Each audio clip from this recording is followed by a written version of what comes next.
काहीतरी गैरसमजूत दिसते. मी असं ठरवलं होतं की तुमच्याशी गप्पा मारायच्या, वेगवेगळ्या काही तुमच्या मनात कल्पना असतील तर त्या जाणून घ्यायच्या. पण ऑफिशियल प्रेस कॉन्फरन्सचं स्वरूप याला या ठिकाणी आलेलं आहे. तर माझी विनंती ही आहे, तुम्हाला काय विचारायचं ते विचारू शकता, पण मोकळेपणाने ही प्रेस कॉन्फरन्स व्हावी अशी माझी इच्छा आहे. एक दोन गोष्टी सुरुवातीला सांगायच्या की काल सुप्रीम कोर्टाचा जो एक निकाल झाला, सुप्रीम कोर्टाचा जो एक निकाल झाला लिंकिन वार्नरच्या केसमध्ये, ज्याच्यामध्ये 7 व्यक्तीची हत्या आणि एका भगिनीवर अत्याचार, याची सगळी पार्श्वभूमी ही गोंधळाची आहे. गोंधळामध्ये जे काही घडलं त्याच्यानंतर ज्या रिॲक्शन झालेल्या होत्या त्यापैकी हा इन्सिडेंट होता. उशीर लागला, पण निदान सुप्रीम कोर्टाने जे याच्यात गुन्हेगार सहभागी आहेत त्यांच्या संबंधीची स्वच्छ भूमिका घेतली आणि एक प्रकारचं स्त्री वर्गाला आणि सामान्य माणसाला एक प्रकारचा आधार देण्याच्या संबंधीचं काम सुप्रीम कोर्टाच्या या निकालामध्ये झालं. एकच मला काळजी ही आहे की सुप्रीम कोर्टाच्या निर्णयामध्ये त्याने हा निकाल पूर्वीचा जो काही सरकारने घेतला होता त्याच्या गुन्हेगारांना शिक्षा माफ करण्याची, तो गुजरात सरकारने घेतलेला होता. आणि सुप्रीम कोर्टाने आता सांगितलं की हा निकाल महाराष्ट्र गव्हर्नमेंटने घ्यावा आणि ही केस महाराष्ट्रात ट्रान्सफर केली. आपण अशी अपेक्षा करूया की महाराष्ट्र गव्हर्नमेंट ही सुप्रीम कोर्टाचा सर्व निकाल वाचल्याच्या नंतर त्यांनी जी भूमिका मांडली त्याची गांभीर्यानं नोंद करेल आणि त्या भगिनीला न्याय देण्याच्या बाबतीत कुठलाही राजकीय अभिनय न आणता महाराष्ट्र गव्हर्नमेंट त्या संबंधीचा निकाल घेईल असं मला वाटतं. किंवा माझी अपेक्षा आहे की महाराष्ट्र सरकारने, महाराष्ट्राच्या मुख्यमंत्र्यांनी, महाराष्ट्राच्या गृहमंत्र्यांनी या केसचं गांभीर्य लक्षामध्ये घेऊन त्याच्यामध्ये झालेल्या अत्याचाराचं स्वरूप लक्षामध्ये घेऊन या ठिकाणी निकाल घेतला पाहिजे. आणि ही या प्रकारे अत्याचार करणारी प्रवृत्ती आहे त्याच्याबद्दलचा निर्णय असा घेतला पाहिजे की समाजामध्ये एक संदेश जाईल की या गोष्टीला समाज, शासन, जीवनशैली हे कुणी मान्य करत नाही.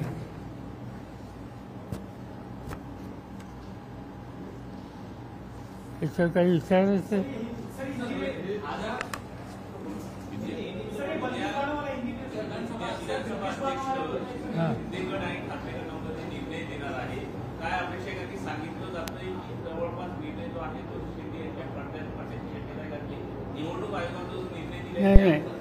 मी जो पहिला मुद्दा सांगितला त्याच्यावर काही विचारायचं का?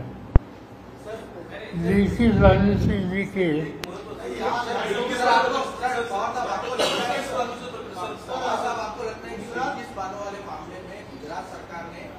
विधानसभा के चुनाव होने वाले थे, उसके पहले इस तरह का फैसला लेकर चुनाव को प्रभावित करने की कोशिश की गई और अब जब सुप्रीम कोर्ट ने फटकार लगाई है, केवल फटकार लगाने से मामला खत्म हो जाता है या फिर सरकार के लोगों पर कोई कार्रवाई भी होनी चाहिए? क्योंकि इस तरह का गलत उन्होंने सीधी बात यह है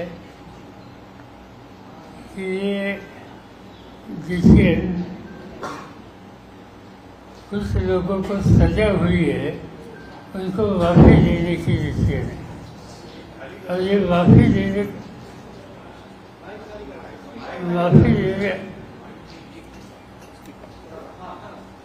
माफ़ी देने का डिसीजन गुजरात सरकार का है। इतना हीनियस क्राइम करने के बाद गुजरात सरकार ने इन गुनहगारों को लिबरल अफसर देने की कोई आवश्यकता नहीं थी, ऐसी बात लोगों में वहाँ चालू थी। अल्टीमेटली ये बात है क्योंकि सीबीआई का भी अफसोस पॉजिटिव था, इन गुनहगारों के खिलाफ था। ये गुजरात सरकार का डिसीजन आने के बाद, माफ़ी देने के बाद सुप्रीम कोर्ट में जाने का जो निर्णय अफेक्टेड लोगों ने लिया, इस बारे में सुप्रीम कोर्ट ने एक बड़ा अच्छा डिसीजन दिया है, एक दिशा दिखाई है। और इस तरह से अत्याचार या हत्या और ऐसे करने वाले लोगों को राहत, ये बातें सुप्रीम कोर्ट ने एक्सेप्ट की नहीं। गुजरात गवर्नमेंट ने इसमें जो डिसीजन ले लिया, वो डिसीजन वहाँ लेने की आवश्यकता नहीं थी और इसीलिए वो केस महाराष्ट्र में ट्रांसफ़र करने की भूमिका सुप्रीम कोर्ट ने इसमें ली। ये अच्छी बात है। खाली एक ही मुझे मेरा सुझाव है कि महाराष्ट्र के मुख्यमंत्री हो, महाराष्ट्र के होम मिनिस्टर हो, उन्होंने ये केस की सीरियसनेस देखनी चाहिए। महिलाओं के ऊपर अत्याचार जो हुए वो नज़रअंदाज नहीं करने चाहिए और 7 लोगों की हत्या हो गई, ये भी नज़रअंदाज नहीं करने चाहिए। जो कोई इसमें इन्वॉल्व होगा, इसमें कोर्ट ने जो डिसीजन लिया है उसी पर अमल करने की नीति महाराष्ट्र गवर्नमेंट ने यहाँ लेनी चाहिए। या प्रकरणात सगळ्यात महत्त्वाचं म्हणजे तुम्ही असं म्हणतात की या महाराष्ट्र सरकारने का कोणत्याही राजकीय हस्तक्षेप न ठेवता निर्णय केले पाहिजे। सध्याची परिस्थिती पाहता आणि सरकारची परिस्थिती पाहता उद्या महाराष्ट्रात हा खटला चालणार असेल तर तो पॉलिटिकली डॉमिनेट होईल अशी भीती तुम्हाला आहे? माझी अपेक्षा असं होऊ नये।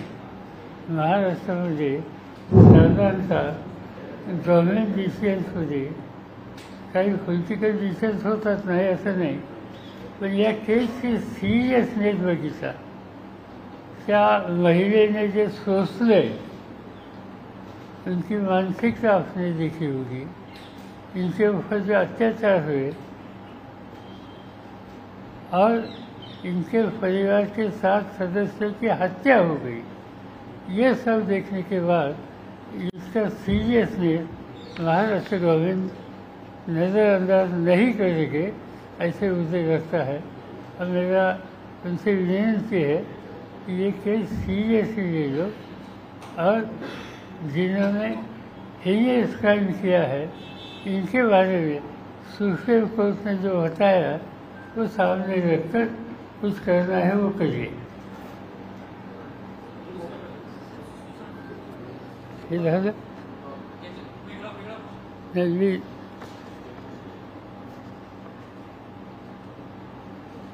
दूसरा एक वेगळा प्रश्न आहे की आजच दिल्लीमध्ये राष्ट्रवादी काँग्रेस शिवसेना यांची एक बैठक होणार आहे।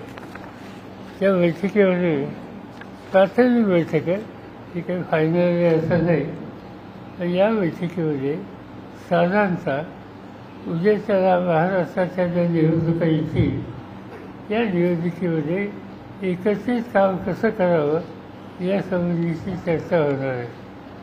राष्ट्रवादीच्या वतीनं या चर्चेला जितेंद्र आव्हाड हे उपस्थित राहतील। आज संध्याकाळपर्यंत त्याचं काही कळेल। आमची त्यांना मी सल्ला दिला आहे की आम्ही पक्षाच्या वतीनं तिथं अशी भूमिका मांडावी की नॅशनलिस्ट काँग्रेस उद्धव ठाकरेंच्या नेतृत्वाखालची शिवसेना, प्रकाश आंबेडकर आणि डाव्या पक्षांचे नेते या सगळ्यांना आपल्या या चर्चेच्या प्रक्रियेत सहभागी करावं आणि एकत्रित आपण उद्याच्या निवडणुकीला सामोरं जावं. आज त्याची बैठक आहे, याची सुरुवात आहे. त्याच्यानंतर अंतिम ज्यावेळी बैठक होईल निर्णय घेण्याच्यासाठी त्यावेळेला पक्षाचे सिनियर लोकसुद्धा त्याच्यामध्ये असतील. आणि मला एका गोष्टीचं समाधान आहे की आत्ता हे तिन्ही पक्षाच्या लोकांशी चर्चा केल्यानंतर आम्ही जे काही सुचवू इच्छितो त्याच्याशी सुसंगत भूमिका घेण्याची तयारी बाकीच्या सरकारांची असावी असं दिसतंय. पवार साहब जो मीटिंग चल रही है दिल्ली में, इसमें संजय राउत का कहना है कि वो 23 सीटों पर लड़ेंगे, उसकी कम सीटों पे कोई भी चांस ही नहीं है. तो जो सीट का बंटवारा है आप तीनों पार्टियों को लेकर, वो किस तरह से आप सोल्यूशन निकालेंगे? आज प्राथमिक मीटिंग है, प्रीलिमिनरी मीटिंग है. इसमें क्राइटेरिया के बारे में डिस्कशन होगा और कौन सा क्राइटेरिया लेना, जैसे सीटिंग सीट के बारे में कुछ हो सकता है. जैसे समझो XYZ सीट हमने कॉन्टेस्ट किए, हमारे दूसरे साथी ने भी कॉन्टेस्ट किए और इसमें जो हम हारने में सबसे ज़्यादा वोट किसको मिलता है, इसको सहायता दे सकती है क्या. इसी तरह से क्राइटेरिया इस पर आज बहस होगा.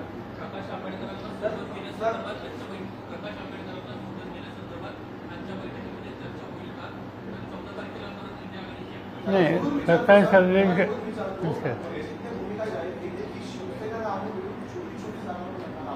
काँग्रेस राष्ट्रवादी संदर्भात शिवसेनेने आपली भूमिका स्पष्ट केली. मात्र 24 जागांची मागणी ते वंचित करते.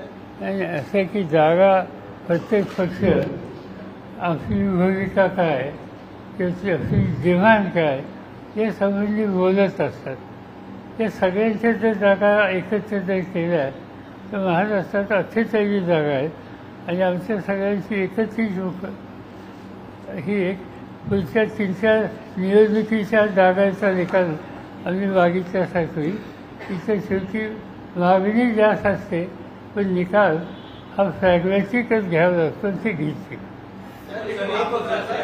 इम्पोर्टेंट आप बता रहे कि प्रकाश क्या आवाज साहब ये भूमिका रखेंगे कि प्रकाश आंबेडकर को भी आप लोगों के साथ महाविकास आघाड़ी में चुनाव को लेकर शामिल होना चाहिए. आप क्या भूमिका आज रखने जा रही है?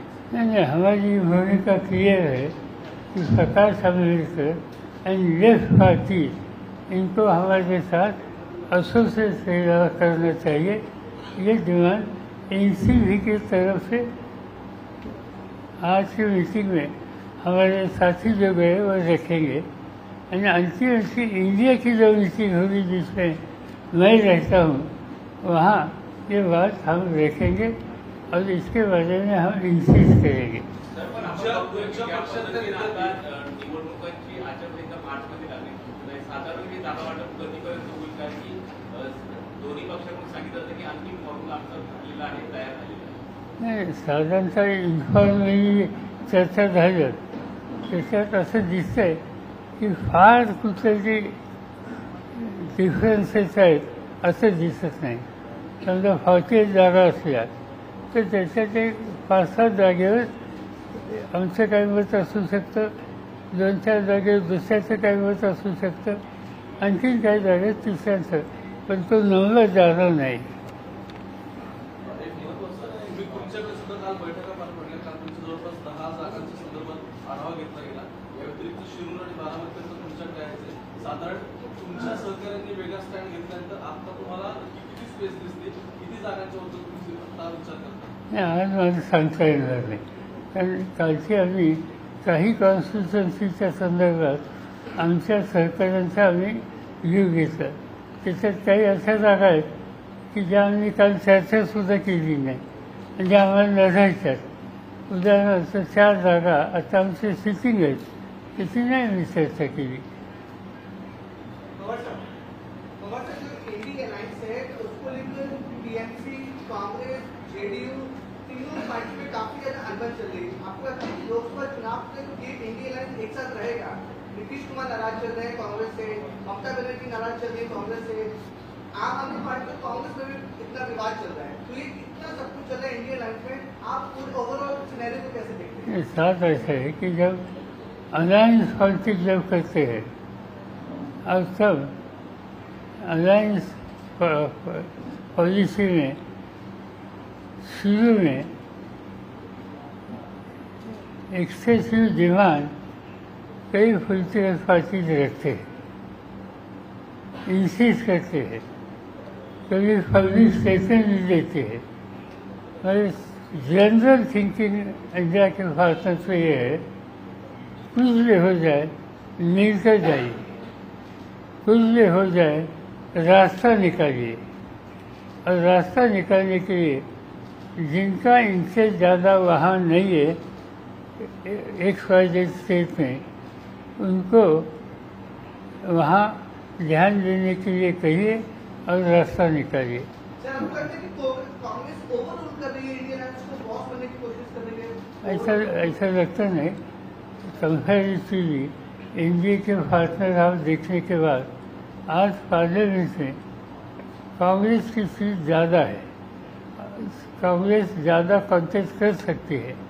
ऐसी स्थिति में कांग्रेस ने कुछ डिमांड की तो ऐसा इन्फ्लेशन हो सकता है जैसे आपने सवाल पूछा, मगर वो स्थिति नहीं। सर, आता रवींद्र वायकर हे ठाकरे गटाचे नेते आहेत, त्यांच्यावरती ईडीची रेड पडली आहे. काही दिवसांपूर्वी रोहित पवार यांच्या ठाकरेवरती पण ईडीची रेड पडली होती. अशा पद्धतीनं अजूनही ईडीची कारवाई सुरू आहे आणि सातत्यानं केंद्रीय तपास संस्थाच्या विरोधी पक्षाचे नेते आहेत त्यांच्यावरती साधी गोष्ट आहे की जोपर्यंत सरकार दिल्लीचं बदलत नाही तोपर्यंत हे होणार. आजचं जे काही वायकरांचं वाचायला मिळालं, मला काही डिटेल्स माहिती नाही, पण त्यांच्यावरचा हल्ला असेल किंवा यापूर्वी रोहित पवारांच्या संदर्भातली गोष्ट असेल, या गोष्टी होत असतात. सत्ताधारी पक्षांनी विशेषतः आज ज्यांच्या हातामध्ये सत्ता आहे ते या बाबतीत त्यांचं लक्ष अधिक असतं.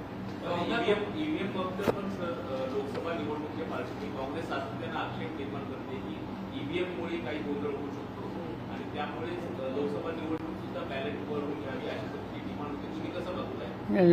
असे की अशा प्रकारची मागणी ही इलेक्शन कमिशनच्या समोर आम्ही केली. आम्हा लोकांच्या वतीनं जयराम रमेश काँग्रेसचे नेते यांनी या संबंधीचा प्रस्ताव इलेक्शन कमिशनकडे पाठवला. त्या प्रस्तावामध्ये ईव्हीएमच्या संबंधीचा आमचा काही अनुभव आणि या संबंधी काही दुरुस्त करण्याची शक्यता आणि हा निर्णय घेण्याच्यासाठी इलेक्शन कमिशनने आम्हा लोकांना वेळ द्यावी, आमच्याशी चर्चा करावी, आमचा व्ह्यू ऐकून घ्यावा आणि त्याच्यात दुरुस्ती करावी अशी मागणी त्या ठिकाणी केली होती. पण इलेक्शन कमिशनने वेळ देणं, चर्चा करणं या दोन्ही गोष्टी मान्य केल्या नाहीत. इलेक्शन कमिशनने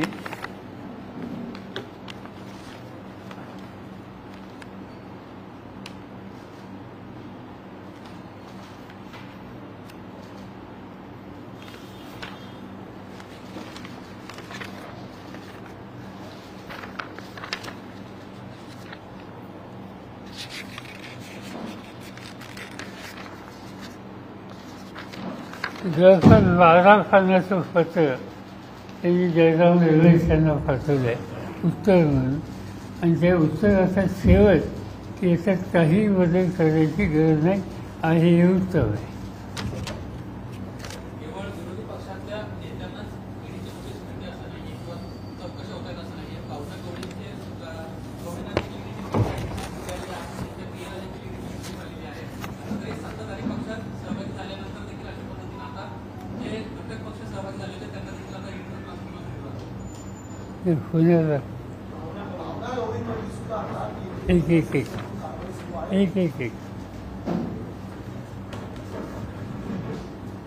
हां एकनाथ शिंदे यांच्या शिवसेनेसोबत असलेल्या खासदार भावना पुन्हा सुरू झालेली आहे. यापूर्वीही त्या विरोधी पक्षामध्ये असता महाविकास कारवाई होत होती, मात्र आता महाविकासाने कारवाई होते. त्यामुळे फक्त विरोधी पक्षावर कारवाई होती, सत्ताधारी घटक पक्षावर कारवाई होती. सहज असं दिसतंय सत्ताधारी पक्षावर कारवाई होत नाही.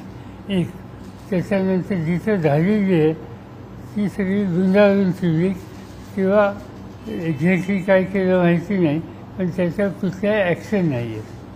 पवारसाहेब उद्या आमदार अपत्याच्या प्रकरणासंदर्भात निकाल लागणार आहे. जे विधानसभा अध्यक्ष राहुल नार्वेकर ते स्वतः मुख्यमंत्र्यांची भेट घेण्याकरता वर्षा निवासस्थानी जातात आणि आजारी असताना अशा प्रकारची 1.5 तासाची भेट होते आणि उद्या निकालाचं वाचन करायचं. साधी सरळ गोष्ट आहे. ज्यांच्या पुढे केस आहे आणि ज्यांची केस आहे तर त्याच्यात ज्यांची केस आहे त्यांनी ती केस मांडणं याच्यात काही चुकीचं नाही. पण ज्यांच्यासमोर मांडली जाते आणि ज्यांचा निर्णय अभिप्रेत आहे तेच घ्यायचं. ज्यांची केस आहे त्यांच्याकडे जात असतील तर संशयाला चिंता वाटावी अशी जागा याचं निर्माण होते. ते केलं नसतं तर या पदाची प्रतिष्ठा आणखीन चांगली राहिली असते. केंद्रामध्ये जर भाजपचं सरकार पुन्हा आलं नाही तर अजित पवारांसोबत दिल्ली काही आमदारांचे पुन्हा एकदा चर्चा केली तुमची माफी मागतील अशा संदर्भात राजेश टोपे म्हणाले तिथं तुझं पॉईंट कार्यक्रमाला त्या आमदारांच्या घालमेल सुद्धा तरी चालू आहे.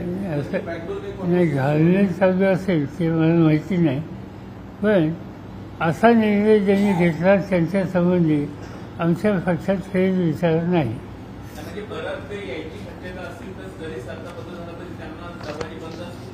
सर्व त्याचे प्रमुख जे लोक आहेत त्यांच्या संबंधीची आणि हा निर्णय घ्यायला असा निर्णय घ्यायला जे जबाबदार आहेत कारणीभूत आहेत त्यांच्या संबंधीची भूमिका स्वच्छ आहे. सर बार-बार ये कहते हैं कि सभा में भी अजित पवार और शर्मिष्ठा ये कह रहे थे कि मुंबई जैसे शहर में पक्ष बढ़ नहीं पाई बढ़ने में उसका वजह थी कि हमारे पक्ष प्रमुख ने भी सिर्फ ग्रामीण इलाका किया. शहरी इलाका कितना ही जरूरी है उन्होंने कभी कंसिडर ही नहीं किया. तो सीधा आरोप आपके लगाते हैं जगहों पर पार्टी बढ़ नहीं पाई. बात ऐसी है जो परिस्थिति है आज की नहीं, पिछले 23 साल से ये पार्टी हम चला रहे. इसमें इन्फॉर्मेशन फोर्स की जिम्मेदारी जो बोलते उनके ऊपर ही थी. तब उन्होंने अपने पास जब काम था जिम्मेदारी थी तब ध्यान कभी दिया नहीं. आज देते ठीक है.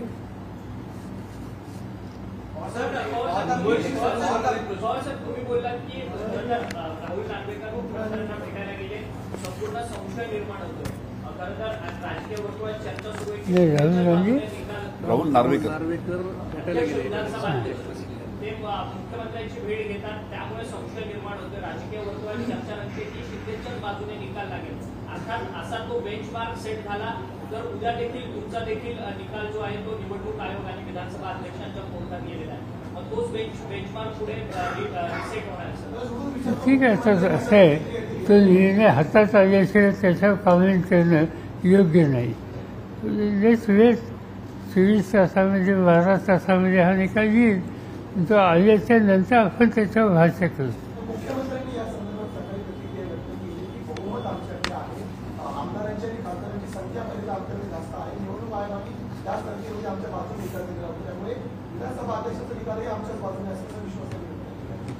त्यांचं बहुमत आहे ही गोष्ट खरी आहे. म्हणजे तसं एका पक्षाला स्वच्छ बहुमत आहे ही स्थिती नव्हती. भाजप त्यांचे काय 105 104 काय नंबर असेल तो आणि नंतर शिंदे साहेबांचा पक्ष ते मिळाल्यानंतर ते बहुमत झालेलं आहे.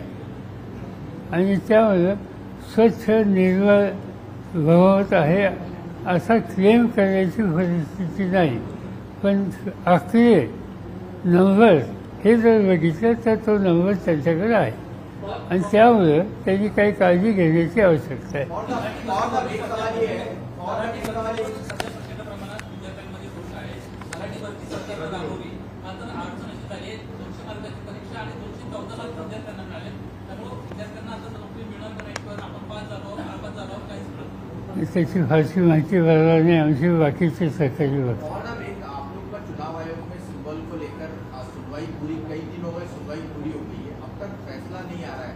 क्या जानकारी आप लोग के पास है? क्यों फैसला? हम राह देख रहे क्योंकि फाइनल आर्ग्यूमेंट दोनों तरफ से सब खुले हुए 8-10 दिन हुए। हम चाहते हैं कि वह जल्दी से जल्दी डिसीजन आने की आवश्यकता है। इलेक्शन नज़दीक है, सिंबल का इशू है, पार्टी का नाम का इशू है, इसे डिले करना ठीक नहीं, मगर देखेंगे क्या होता है। सर जानबूझ के डिले हो रहा है, जानबूझ के डिले प्रोसेस हो, जानबूझ के डिले करने की कोई मैं ऐसे एलिगेशन नहीं करूँगा, इनके ऊपर भी ज़्यादा जिम्मेदारी है। कई राज्यों में इलेक्शन कमीशन विजिट करने की कोशिश जो होती है चुनाव से पहले, वो चालू है। कई राज्यों में वहाँ जाते हैं और इससे उनको काम का जो बोझ है वो देखने के बाद डिले हो सकता है, ऐसा इसका हम स्वीकार करते हैं। पवार साहेब सातत्याने अजित पवार यांच्याबद्दल तुमच्या वयाचा उल्लेख जो आहे तो वारंवार अनेक सभांमध्ये केला जातो। तुम्ही कधी थांबणार असा प्रश्न जो आहे तो जनतेसमोर अजित पवार उपस्थित करतात, त्यांना तुमच्याकडनं काही प्रत्युत्तर आहे का? असं आहे की त्यांनी काय बोलायचं याच्या संबंधी काही मी फारसं बोलू इच्छित नाही। अशा प्रकारे वयाचा हिशोब वगैरे काढलं हे त्यांना योग्य वाटत असेल तर ते करू शकतात।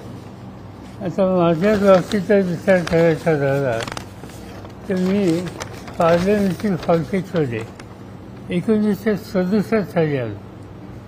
1967 till today, not even 1 day's break, continuously कधी विधिमंडळ असेल, राज्याचं किंवा देशाची संसद असेल, त्या ठिकाणी मी काम करतो आणि या सगळ्या काळामध्ये कधीही माझ्या सक्षमतेबद्दल, काम करण्याच्या पद्धतीबद्दल कधी विरोधकांनी सुद्धा फार विषय त्यांनी काढले नाही। आणि प्रश्न वयाचा आणि कार्यक्षमतेचा असेल तर अनेक लोकांच्याबद्दल मला सांगता येईल। साधी गोष्ट, Morarjibhai Desai at the age of 83 he was a prime minister. त्याचा वारस होते, काम करत होते, त्यांच्यामागे लोकांचं उभवत होतं आणि त्यामुळे अशा गोष्टी काढण्याची आवश्यकता असं मला स्वतःला वाटत नाही। परंतु अजित पवार सांगितलं जातंय की सातत्यानं तुमच्या वयाचा उल्लेख बाबा अजिताच्या गटातून का करण्यात येतो, कारण तुम्हाला जी सहानुभूती मिळते ती कमी करण्यासाठी अशा पद्धतीने तुमचं वय काढलं जातं। मी काही त्याच्या खोलात जात नाही। लेकिन अजित पवार के सभाओं में से का पवार ये कहते हो कि उम्र 84 की होगी, अब तो आप रुक जाइए, हम पे विश्वास दिखाइए, हम काम करने के लिए तैयार हैं, आप हमें मार्गदर्शन कीजिए। तो बार बार आपको मार्गदर्शन करने की बात कहते हैं, इससे हम अलग हो गए, इसलिए हमने ये निर्णय लिया। तो क्या आप चूंकि इंडिया अलायंस में एक आप प्रमुख घटक पक्ष है, इसलिए आपको रोकने की कहीं ना कहीं ये कवायद है, और दूसरा चूंकि धक्का ही व्यक्ति बार बार मेरे सब मेरे साथियों को ये मालूम है कि मेरी राज्यसभा की टेन्योर 2.5 साल के बाद खत्म होने लगी। मैंने पब्लिक स्टेटमेंट किया है कि इसके बाद मैं कॉन्टेस्ट नहीं करूँगा। ये जो मैंने पब्लिक बयान दे दिया है, इससे कुछ न कुछ डायरेक्शन साफ होती है। और बात ऐसी है कि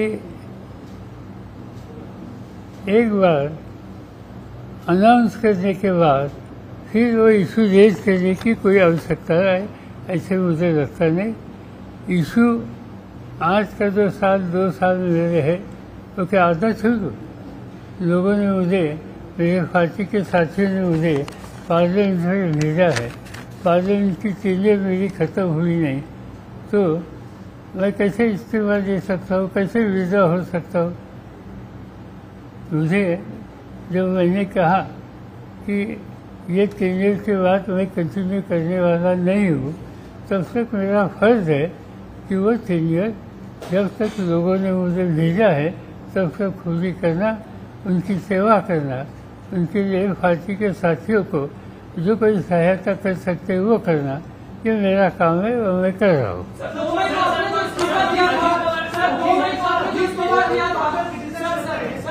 अजीत पवार आपको बार-बार क्रिटिसाइज करते हैं, लेकिन आपकी तरफ से उनको कुछ भी कहा नहीं जाता, इसके पीछे रीजन क्या है? रीज़न क्या क्या कहना है।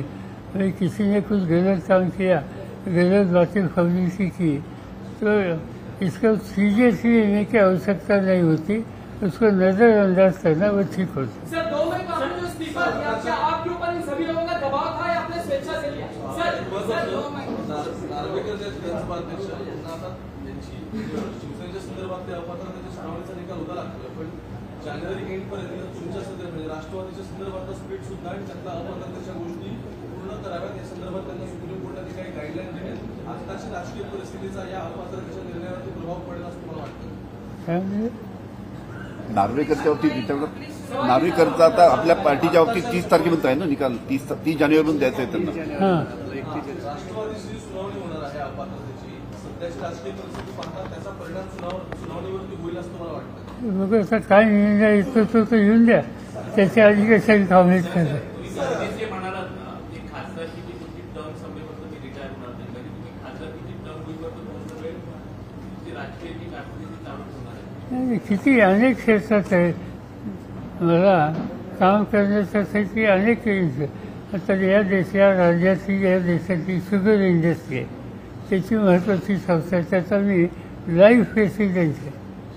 आणखी काही संस्था अशा आहेत की त्याच्यामध्ये माझी निवड लोकांनी आज नाही 20 वर्षापूर्वी लाईफ टाईम ट्रेनिंग केलेली आहे, एज्युकेशन इन्स्टिट्यूशन्स आहेत, या सगळ्यामध्ये काम करता येतं ना तुम्हाला। त्याच्यामध्ये काही पार्लमेंटच्या आणि विधिमंडळाच्या सत्तेच्या जागेवर जाण्याची गरज पडत नाही। मग अजित पवार आणि त्यांचे जे अजित पवार आणि बाकीचे जे नेते गेले ते केंद्रीय तपास यंत्रणांच्या दबावामुळे बाहेर गेलेले आहेत। असं की याच्यामध्ये माझ्यापेक्षा तुम्हाला लोकांना जादा माहिती आहे, आणि याच्यावर चर्चा सगळ्या अगदी गावागावात होती। म्हणजे अगदी एका खेड्यामध्ये मी गेलो होतो आणि तिथं जाताना 4 लोक रस्त्याने जात होते, तर त्यांच्याशी मी सहज गमतीने चौकशी करायला, पीक पाणी कसं आहे वगैरे वगैरे, तर ते सांगत होते किंवा हे असं आहे, पण आम्हाला या गोष्टी वेळ मिळत नाहीत, त्याच्यामध्ये जादा किमतीने घेतले जातात, काळजी करा पण त्याने इझी लावा। आता हे याचा अर्थ इझी लावा हा शब्द कोणत्यापर्यंत लोकांच्याकडे पोचलेला आहे, त्यामुळे त्याचं काय सांगायचं।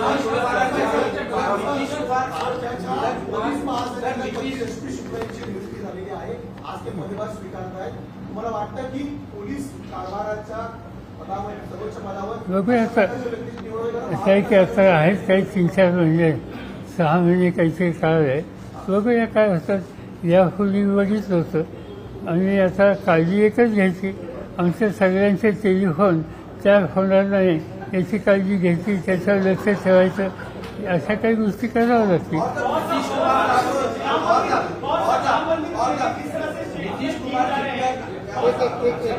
राम मंदिर को लेकर जिस तरह से स्टेटमेंट दिए जा रहे हैं आपकी पार्टी के नेताओं की तरफ से, कितना सही मानते हैं ठीक प्राण प्रतिष्ठा के पहले?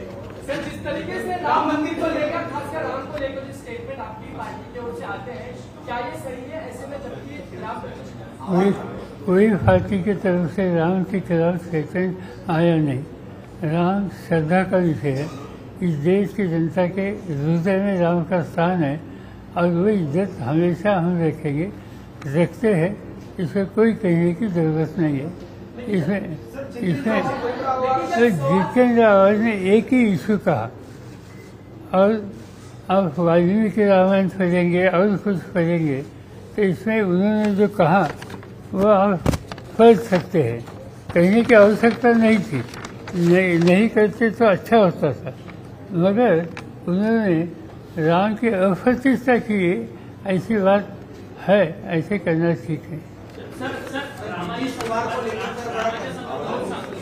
अनेक एज्युकेशनल इन्स्टिट्यूटमध्ये अर्थात मुंबई महानगरपालिकेच्या शाळेमध्ये मुलांना आता रामाच्या वरती निबंध असेल, वक्तृत्व स्पर्धा असेल, एज्युकेशनल इन्स्टिट्यूटमध्ये, सरकारी इन्स्टिट्यूटमध्ये आता बोलावलं। माझ्याकडे काही शिक्षकांनी आजच तक्रार केली की मुंबईचे पालकमंत्री याच्यात अधिक लक्ष घालतायत, आणि तुम्ही म्हणताय तशा प्रकारचा कार्यक्रम शाळेमध्ये सुरू करण्याच्यासाठी पूर्ण शक्ती लावत आहे, हे योग्य नाही, हा देश सेक्युलर आहे, सगळ्या धर्माच्या संबंधीची आस्था आहे.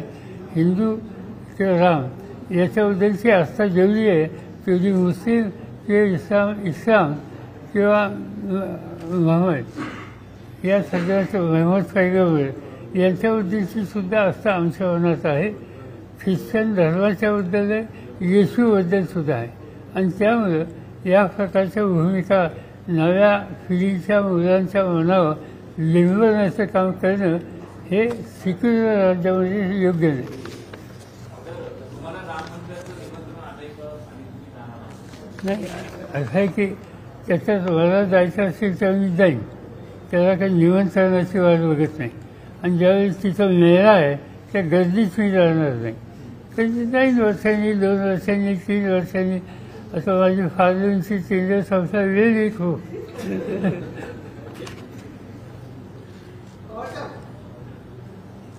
ऐकतोय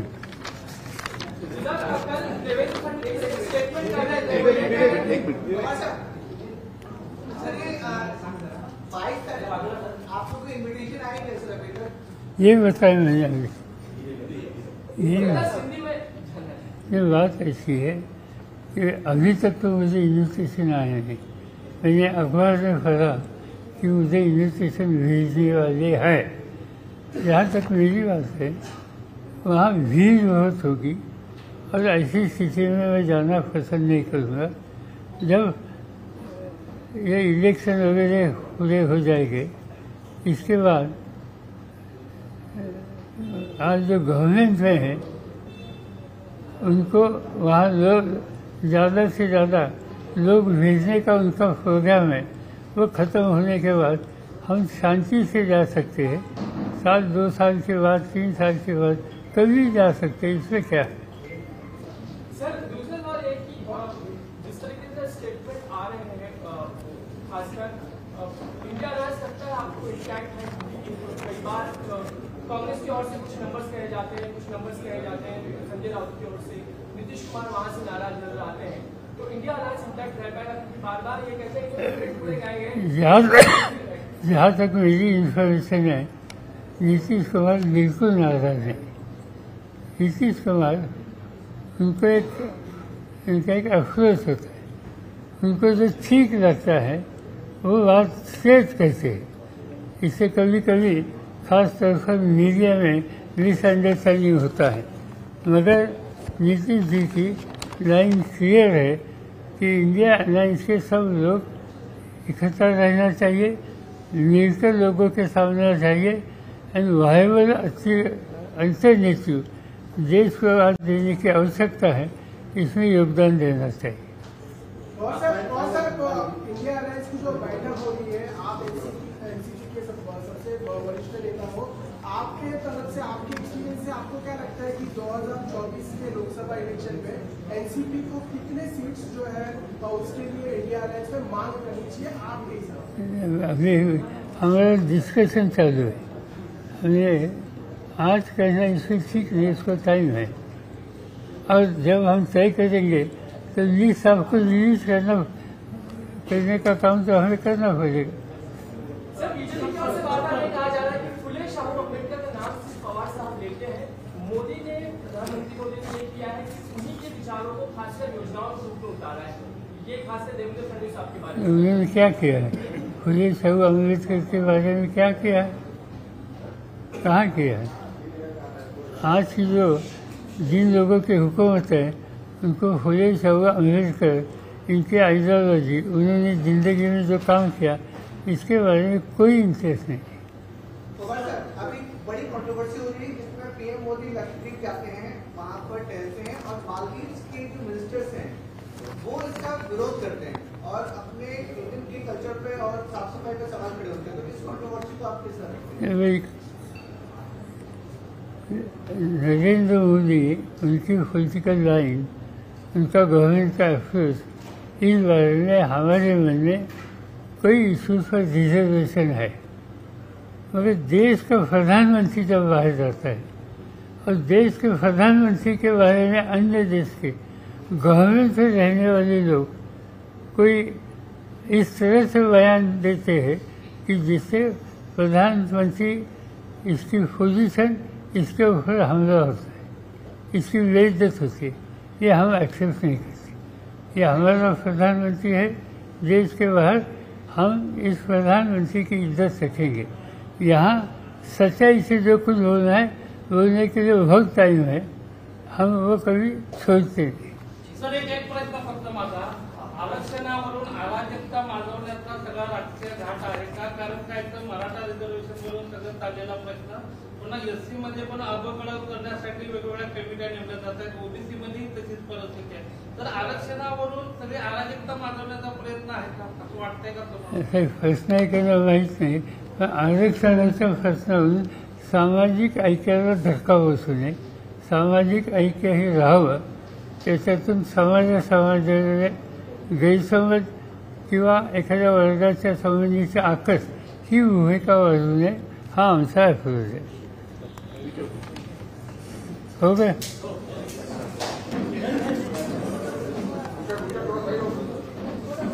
सगळ्यांचे आभार।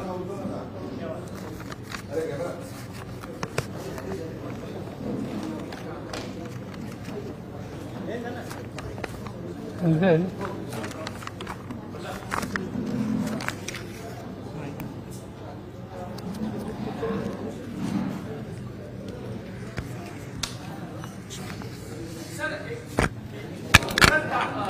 कल जो फैसला आने वाला है उसको लगता है आपको सरकार स्टेबल है, या जिससे कल जो फैसला आना है खासकर शिवसेना के डिस्क्वालिफिकेशन को लेकर, एमएलए को लेकर, आप किस तरह से रीड करते हैं? फैसला क्या हो सकता है? जिस तरीके से अपना किया उन्होंने, आपको क्या रीडिंग? कैसे कहेंगे, क्योंकि हमें मालूम है और फिर आने वाला है, आने से पहले इस पर भाष्य करना, रिएक्शन देना ठीक नहीं। इससे एक ही बात होगी कि स्पीकर इसकी जिम्मेदारी जिनके ऊपर है उनका ये पद का गरिमा रखने के लिए किस तरह से कदम देते हैं, ये साफ हो जाएगा। सर देवेंद्र फडणवीस यांची आता प्रतिक्रिया आलेली आहे या संदर्भात। त्यांचं म्हणणं आहे की अध्यक्षांच्या निकालानंतर आम्हाला न्याय मिळेल आणि सरकार कालही स्थिर होतं, उद्याही स्थिर असेल।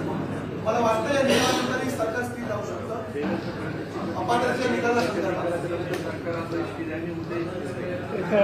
देवेंद्रजी ने निकाल काढले माहीत असावं,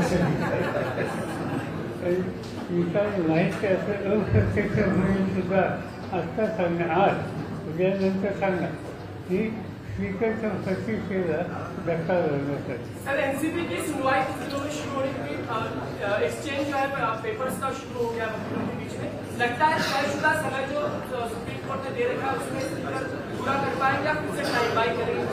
देखेंगे कल जो बातें होने वाली है शिवसेना की, इससे एक अंदाज आएगा कि डायरेक्शन से जा रहे, ये क्लियर कर देंगे। कॅमेरा